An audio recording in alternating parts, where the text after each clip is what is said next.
Ashoknagar American দাদার বিরিয়ানি। অনেক দিন ধরে আসবো করে আসতে পারিনি, আজ অলরেডি চলে এলাম। এসে দেখলাম প্রচুর ভিড়। সময় এখন 4:20 বাজে।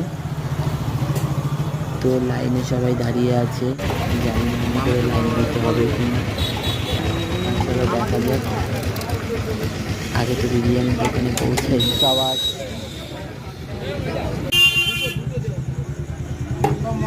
তো এই যে একটা সেলফি আগে তুলে নিলাম দাদার বিরিয়ানির দোকানে। তো বসে পড়লাম অলরেডি। কুপন আমাদের কাটা হয়ে গেছে, তো দেখি কখন প্লেট দিয়ে যায়। তো অলরেডি দিয়ে গেছে। তো মাংসটা খুবই ভালো খেতে। তো খাওয়াও শুরু করে দিয়েছি, তার মধ্যে ছবিও তোলা হয়ে যাচ্ছে।